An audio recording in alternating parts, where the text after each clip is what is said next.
Lockdown के दौरान गरीबों के मसीहा बने सोनू सूद अब कानूनी कटघरे में आते दिख रहे हैं। सोनू सूद पर आईटी रेड और कटिहार में 900 करोड़ के ट्रांजैक्शन की कड़ी एक दूसरे से जुड़ती दिख रही है।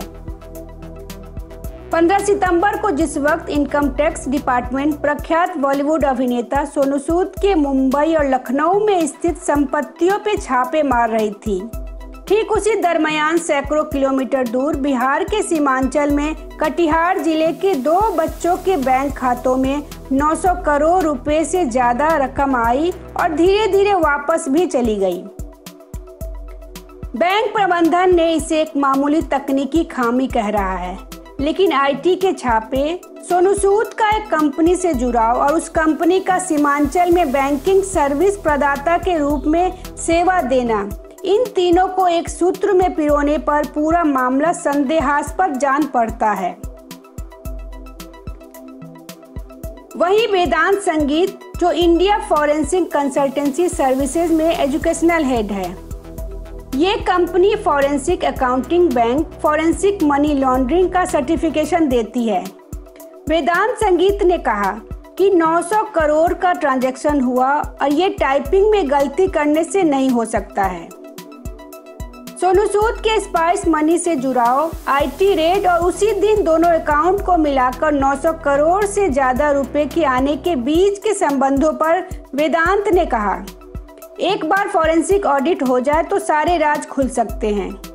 फॉरेंसिक ऑडिट सामान्य ऑडिट नहीं है, इसमें पैसा किन माध्यम से आया और इसके पीछे क्या उद्देश्य है आदि पता लगाया जाता है। यह गंभीर मामला है, बैंक से जुड़े नियामक प्राधिकरण को कार्रवाई करनी चाहिए।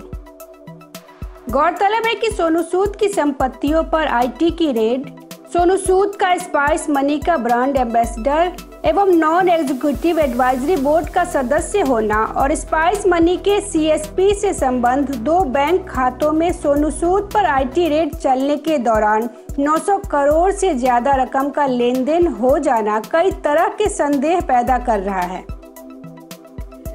अपना नाम जाहिर नहीं करने की शर्त पर कस्टमर सर्विस पॉइंट के संचालक बताते हैं कि अब अगर किसी के खाते को अपने कंट्रोल में लेना होता है तो सीएसपी संचालक खाता धारक की अंगुली का निशान मोम पर लेता है और उस छाप को फेविकोल से कॉपी कर लिया जाता है। फेविकोल के सख्त हो जाने पे मशीन आसानी से उस छाप को स्वीकार कर लेती है और इस तरह सीएसपी संचालक खाता धारक को अंधेरे में रखकर लेन देन कर सकता है।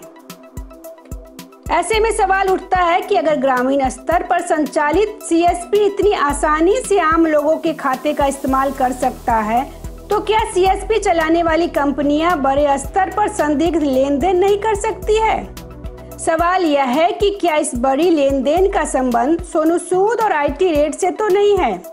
इन सवालों के जवाब तो तभी मिलेंगे जब मामले की सघनता से जांच की जाएगी, लेकिन डीएम और बैंक प्रबंधक की प्रतिक्रिया से लगता है कि जांच के नाम पे सिर्फ खानापूर्ति की कोशिश हो रही है।